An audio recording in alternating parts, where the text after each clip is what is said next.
Hello everyone, welcome back to my YouTube channel Legal World. Myself Dr. Seema Goyal. In the series of company law, today I am going to discuss one more important question relating to the company law. My question is, describe the doctrine of ultra vires with the help of illustrative cases relating to the rule of ultra vires, and also describe the effects of ultra vires transactions in detail. This is my question, and this is one of the most important questions for the examination point of view.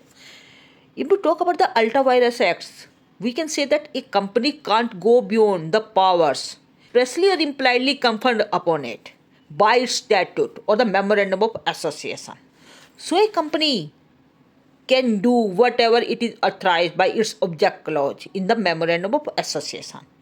Any act that is done beyond the scope of object clause as specified in the memorandum, that is called ultra vires, that shall be wholly void and cannot be ratified by the company even through all the shareholders consent to ratify it. Any act done beyond the scope of object clause as specified in memorandum is called ultra vires. And the ultra vires means beyond the virus, which means powers. So the act done beyond the outside of memorandum of association of the company, that is ultra vires, or beyond the powers of the company. The transactions which are ultra vires, the memorandum, shall be wholly void and cannot be ratified by the company, even though all the shareholders consent to it, to ratify such transactions. A company has capacity to do all those things which are empowered to that company by its memorandum of association. Thus, the company has power to do all such things which are authorized to be done by the statute or the memorandum of the company. Second one, essentials to the attainment of its object that is specified in memorandum. Third one is reasonably and fairly incidental to its object. This means everything else is ultra vires the company. The purpose of these restrictions are to protect the investors of the company so that they may know the object while the money is to be employed. And the second one is in order to protect the creditors by ensuring that the company's funds are not wasted in unauthorized activities. There are certain illustrative cases which are relating to the rule of ultra vires. First case is Asbury Railway Carriage and Iron Company Limited versus Ritchie.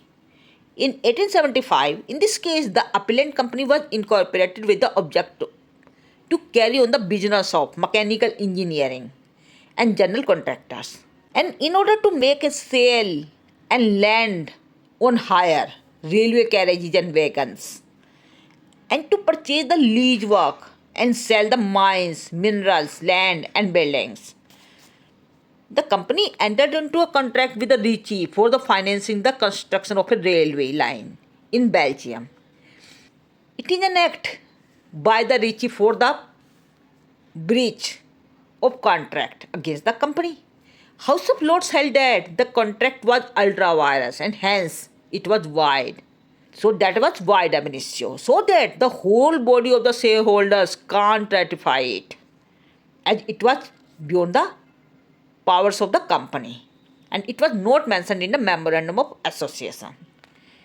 And in the another case, that was a Attorney General versus the Great Eastern Railway Company. In 1860, the House of Lords has held that the doctrine of ultra vires, as it was explained in the Asbury case, should be maintained, but it ought to be reasonably understood and applied.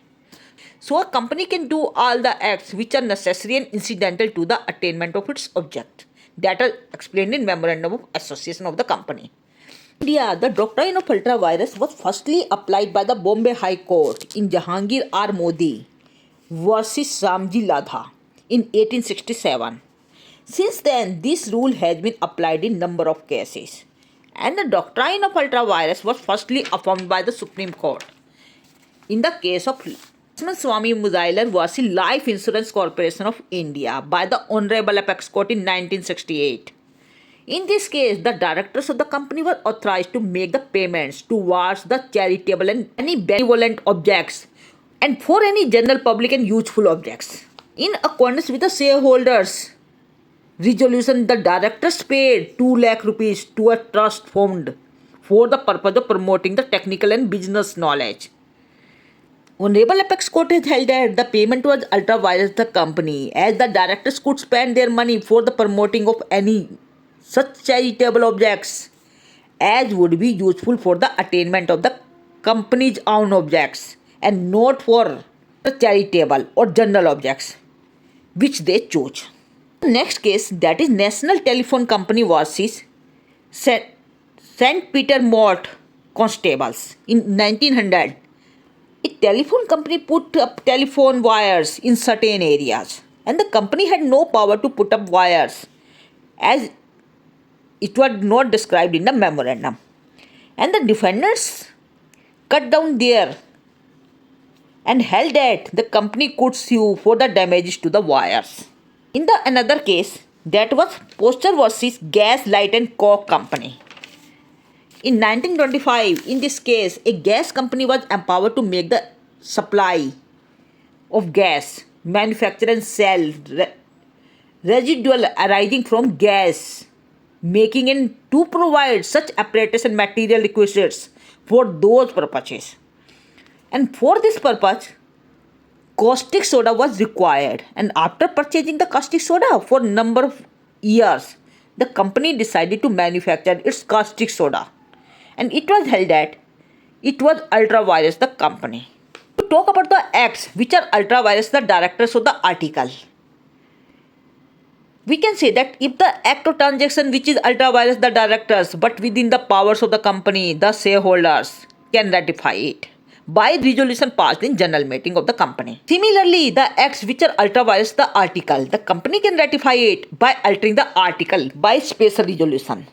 So if an act which is done irregularly, it can be validated by the consent of shareholders. That is provided it is within the powers of the company. If we talk about the effects of ultra vires transactions, there are certain effects where the transactions are ultra vires the company. Memorandum. First effect that is injunction. An ultra vires act is null and void. The funds of the company can be spent for the achievement of the objects that is specified by the memorandum of the company. That is specified in the memorandum of the company. If the company's purpose to do something which is ultra vires, the memorandum, any member of the company can supply to the tribunal to restrain the company from doing it by bringing a suit for the injunction. And the second effect, that is personal liability of the directors. In case the ultra vires acts has been done or the funds of the company has been misapplied or spent on the ultra vires transactions, the directors are personally liable for the breach of trust. And any member of the shareholders can maintain an action against the directors of the company in order to restore the company fund.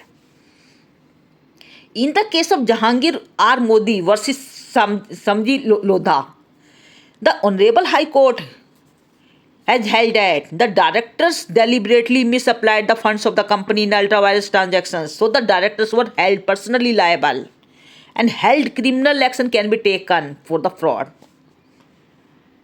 And the next effect, that is liability for breach of warranty of the authority. We know directors are the agents of the company and it is the duty of the directors to act within the scope of the authority.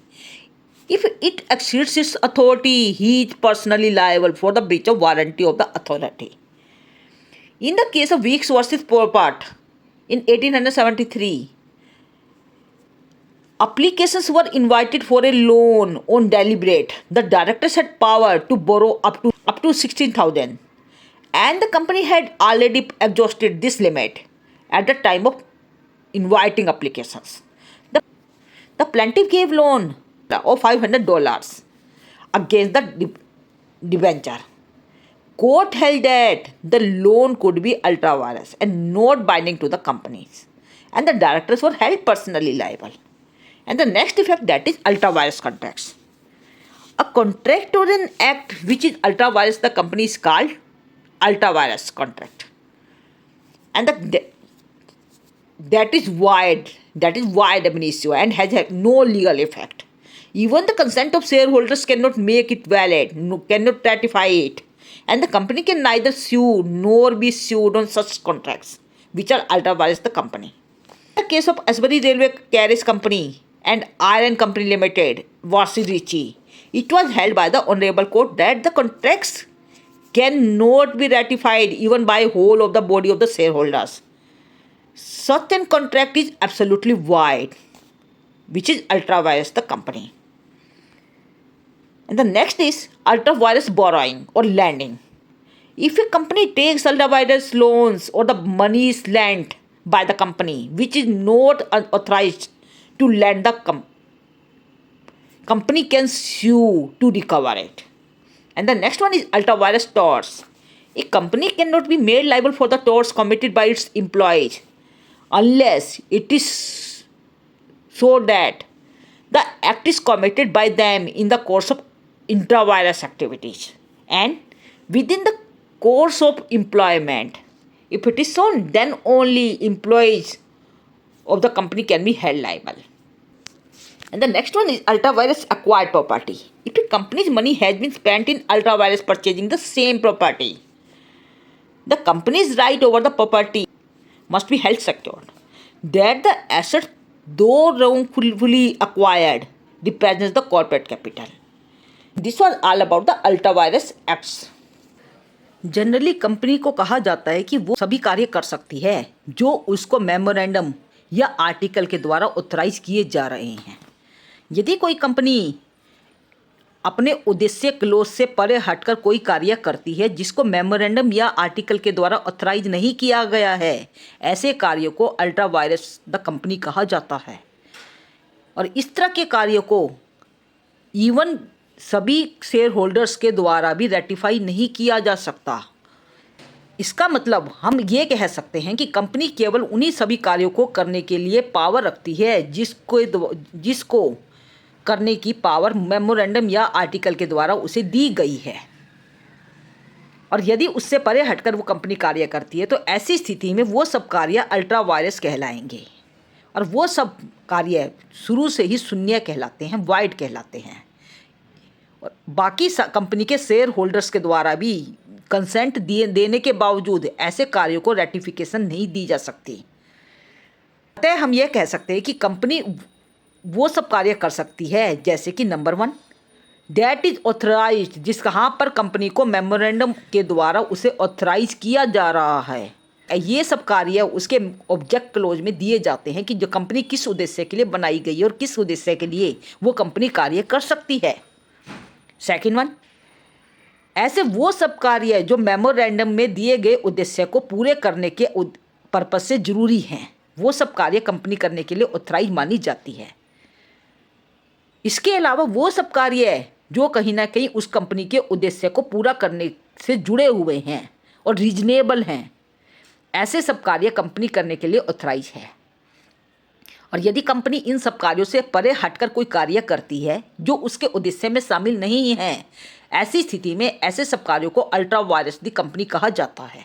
Restriction को डालने का main उद्देश्य है company के अंदर पैसा लगाने वाले जो इन्वेस्टर्स हैं उनको प्रोटेक्ट करना।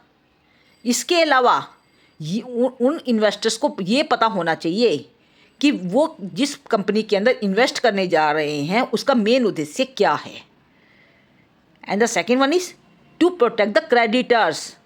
वहाँ पे क्रेडिटर्स की प्रोटेक्शन को इंश्योर करना भी इसका मेन उद्देश्य है, जिससे कि कंपनी उनके द्वारा लगाए गए पैसे को कहीं दूसरी जगह अप्लाई ना कर पाए। नाम है Ashbury Railway Carriage and Iron Company Limited versus Riche. इस वाद में अपीलेंट कंपनी का जो मेन उद्देश्य था वो mechanical engineering and general contractor से संबंधित था, जबकि उस कंपनी ने एक रेलवे कैरेज को बनाने का एक ठेका ले लिया जिसको करने के लिए वो ऑथराइज नहीं थी। ऐसी स्थिति में ये कहा गया कि ये जो कॉन्ट्रैक्ट कंपनी के द्वारा किया गया है ये पूरी तरह से ultra vires the object of the company है, जो उसके कंपनी के उद्देश्यों से परे है और ये पूरी तरह से वाइड है। कंपनी केवल उन कार्यों को करने के लिए ऑथराइज थी जो उसके मेमोरेंडम में उद्देश्य क्लोज के द्वारा बताए गए थे और ये उस उद्देश्य में शामिल नहीं था। कि हाउस ऑफ लॉर्ड्स ने इस कॉन्ट्रैक्ट को अल्ट्रा वायरस ठहराया और ये भी कहा कि ये जो कॉन्ट्रैक्ट है ये पूरी तरह से वाइड है, इसका कोई लीगल इफेक्ट नहीं हो सकता। इवन सभी शेयर होल्डर्स या मेंबर्स के द्वारा कंसेंट देने के बावजूद इस कार्य को रेटिफाई नहीं किया जा सकता। In the second leading case Attorney General versus Great Eastern Railway Company, House of Lords ने ये कहा था कि doctrine of ultra vires main Ashbury case में एक्सप्लेन किया गया था, जैसा कि मैंने अभी आपको बताया था, और इसको मेंटेन किया जाना चाहिए क्योंकि कंपनी को ऐसे सब कार्यों को करने से रोका जाना चाहिए जो उसके उद्देश्य क्लोज में शामिल नहीं हैं और यही रीजनेबली ही माना जाएगा। सो एक कंपनी वो सब कार्य कर सकती है जो उसके उद्देश्य से संबंधित हैं। इसके अलावा कंपनी यदि कोई कार्य करती है तो वो सब ultra vires the acts of the company कहलाएंगे। इंडिया के अंदर यदि हम बात करते हैं तो डॉक्ट्राइन ऑफ अल्ट्रा वायरस सबसे पहले जहांगीर आर मोदी वर्सेस समजी लोधा के केस में अप्लाई किया गया था। पश्चात ये रूल कई अन्य केसेज में भी अप्लाई किया गया। Case of Lakshman Swami Mudaliar versus Life Insurance Corporation of India, इसके बाद में भी कंपनी के डायरेक्टर्स ने कुछ पेमेंट जो उसके ऑब्जेक्ट क्लोज के द्वारा ऑथराइज नहीं की गई थी चैरिटेबल पर्पस के लिए दे दी गई और बाद में ऑनरेबल कोर्ट के द्वारा ये कहा गया कि जिस पर्पस के लिए इन्होंने जो पैसा इन्वेस्ट किया है ये उसके उद्देश्य क्लोज से परे है, अतः यह अल्ट्रा वायरस होगा और कंपनी के पैसे का प्रयोग केवल के उद्देश्य को पूरा करने के लिए ही कर सकते हैं। कार्य जो कंपनी के डायरेक्टर्स के द्वारा किए जा रहे हैं और वो कंपनी के उद्देश्य क्लोज से हटकर हैं, वो सब के सब अल्ट्रा वायरस द कंपनी कहलाएंगे। कंपनी केवल उन्हीं ट्रांजैक्शंस को करने के लिए ऑथराइज मानी जाती है जो उसके उद्देश्य क्लोज में शामिल हैं। यदि कंपनी उस उद्देश्य से परे हटकर कोई कार्य करती है तो ऐसी स्थिति में उन कार्यों को रेटिफाई नहीं किया जा सकता और वो सब कार्य वाइड एब इनिशियो होते हैं। कंपनी के आर्टिकल में या मेमोरेंडम में परिवर्तन करके भी आप उन कार्यों को रेटिफाई नहीं कर सकते। If we talk about the effects of ultra vires transactions, यदि हम कंपनी के द्वारा किए गए अल्ट्रा वायरस कार्यों की जो ट्रांजेक्शंस उन्होंने की है उसके प्रभावों को बारे में जानते हैं तो इसके कुछ इफेक्ट पाए गए हैं, जैसे कि इंजंक्शन। एक अल्ट्रा वायरस एक्ट जो पूरी तरह से, जैसा कि मैंने आपको बताया, यदि वो कंपनी अपने उद्देश्य से परे हटकर कर कोई कार्य करती है तो वो ऐसा सब कार्य वाइड और नल कहलाते हैं और वहाँ पे कंपनी का जो पैसा ऐसे उद्देश्य को पूरा करने के लिए यदि यूज किया गया है जो कंपनी के मेमोरेंडम में नहीं किए गए थे, ऐसी स्थिति में वो सब मेंबर जिन्होंने वो पैसा इन्वेस्ट किया है वो पर्सनली लायबल ठहराए जाएंगे।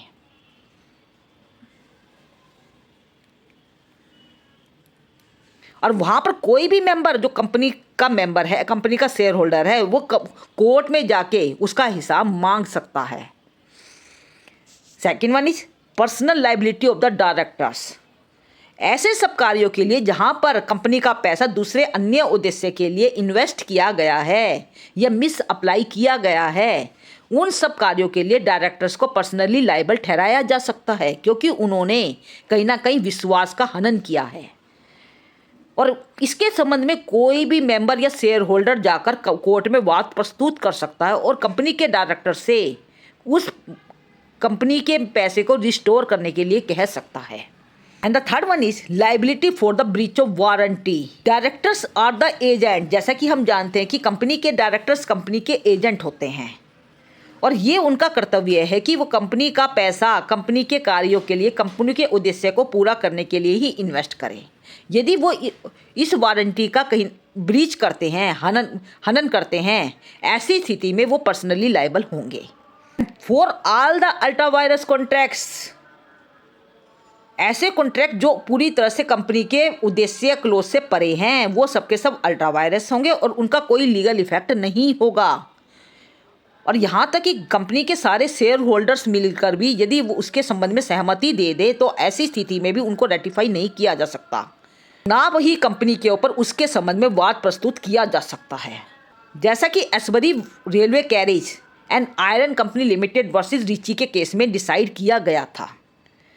इस वाद में ऑनरेबल कोर्ट के द्वारा यह कहा गया था कि ऐसे सब कॉन्ट्रैक्ट जो कंपनी के उद्देश्य क्लोज से परे हटकर किए जाते हैं, उन कॉन्ट्रैक्ट्स को सभी शेयर होल्डर्स के द्वारा भी रेटिफाई करना पॉसिबल नहीं है और ऐसे सब कॉन्ट्रैक्ट पूरी तरह से वाइड माने जाते हैं और कंपनी का पैसा केवल कंपनी के उद्देश्य को पूरा करने के लिए ही इन्वेस्ट किया जाना चाहिए।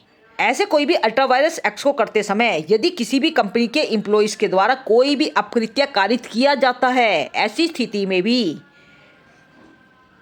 कंपनी के ऊपर वाद प्रस्तुत नहीं किया जा सकता। हाँ, उनको पर्सनली लायबल ठहराया जा सकता है यदि ऐसा कार्य कंपनी के उद्देश्य को पूरा करते हुए किया गया है या कोर्स ऑफ एम्प्लॉयमेंट में किया गया है, तब कंपनी को लायबल ठहराया जा सकता है। And the next one is ultra vires acquired property. यदि कंपनी किसी अल्ट्रा वायरस एक्ट को करते समय कोई प्रॉपर्टी एक्वायर करती है में company's right over that property must be held to be secured. ये तो ऐसी स्थिति में वो कॉर्पोरेट कैपिटल की लिस्ट में शामिल हो जाएगी और वो कंपनी की प्रॉपर्टी ही मानी जाएगी। This was all about the ultra vires acts and this is one of the most important question for the examination point of view. And if you have any doubt, you must put down in the comment section. And don't forget to like, share and subscribe this channel for the further update. Thank you.